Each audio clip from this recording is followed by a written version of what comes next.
Too much work to do here. Okay, end of the Greek Dark Age, from legends to history. Um, we left off with the Mycenaeans falling into this Dark Age, and we talked about that last week.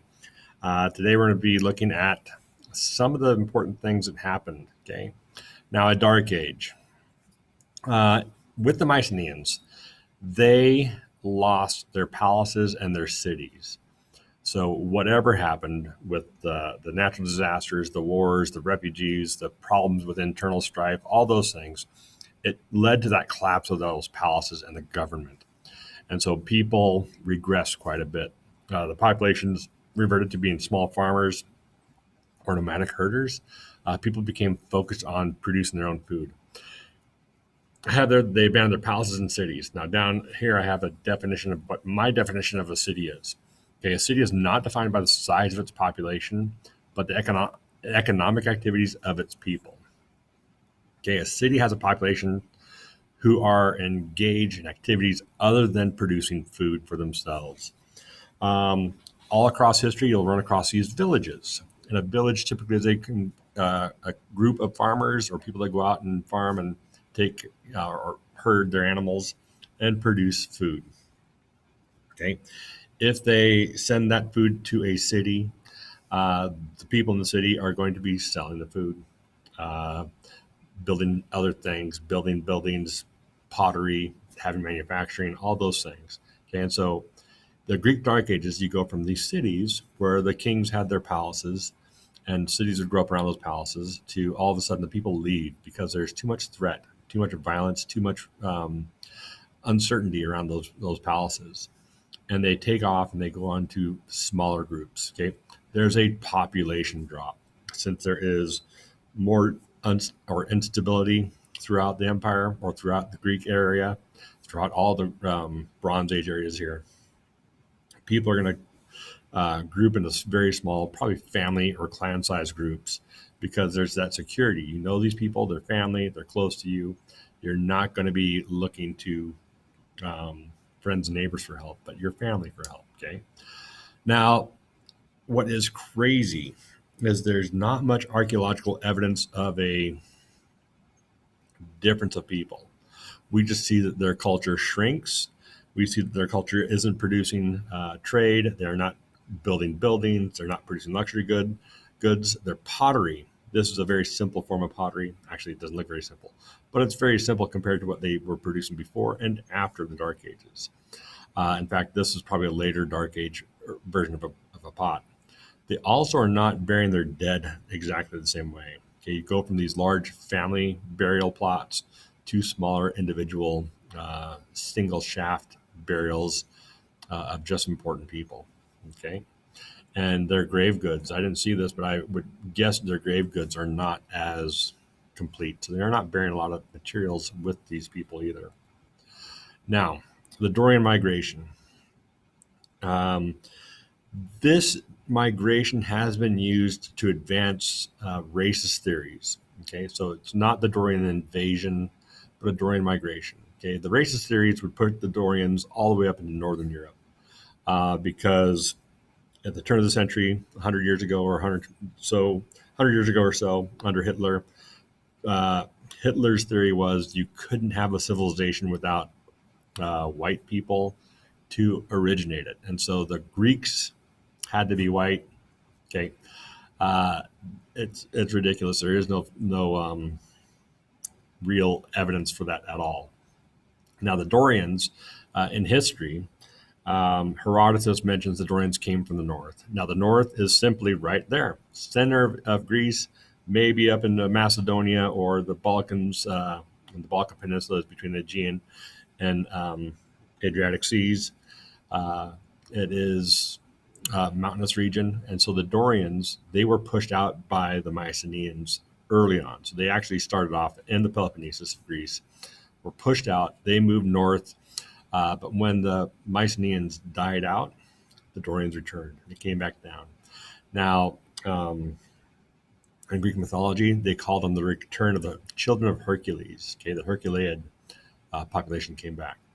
And they came back fairly quickly after the start of the Dark Ages. So anywhere from about 1100 BCE to about 1000 BCE, the Dorians start to filter down into the Peloponnesus and these other areas.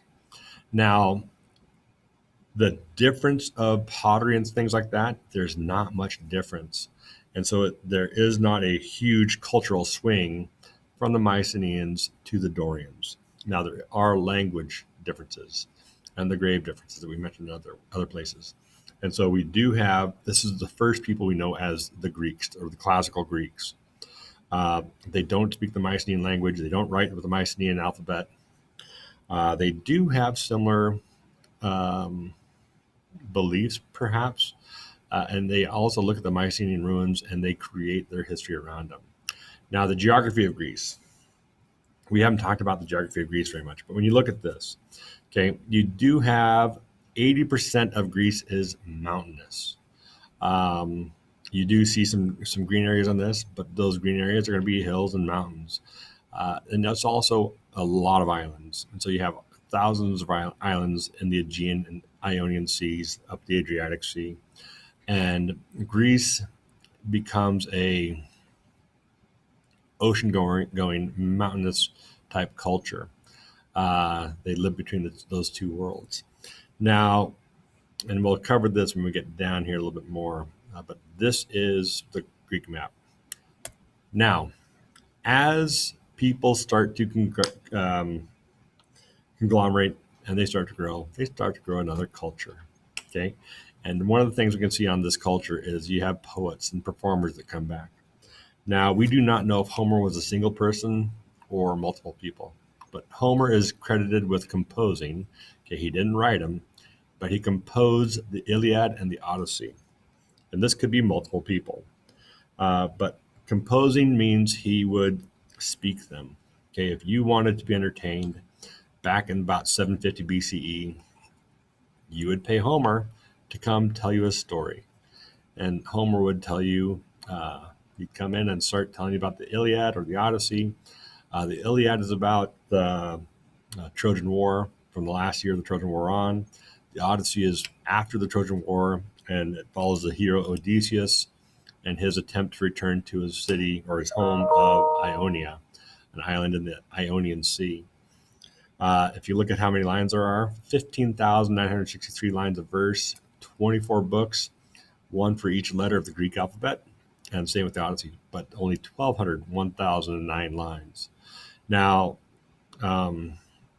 what Homer does is he takes the legends of the Mycenaeans, he takes those locations and he gives those kind of like, he sees the Mycenaeans as the age of the heroes, and he explains life through that lens. Now, Hesiod is the man that wrote the Theogony. He also composed. He didn't write these. He composed these thousands of lines of poetry that tells you the story of the Titans and the war with the gods. The Titans were the people that gave birth to the gods. And he talks about that family tree.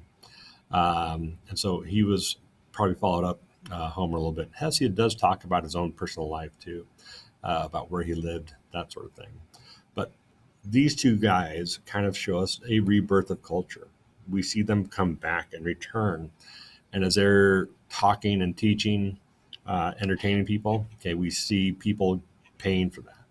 And people will actually start to want them around. Now, another thing that comes on is city-states, okay? There's over 1,000 city-states that grow up around ancient Greece. Now, the isolation, okay, on 2 slides ago, we talked about the valleys and islands isolated these people. And through that isolation, they developed different governments. So each city would have its own government, its own leadership, its own small subculture, okay?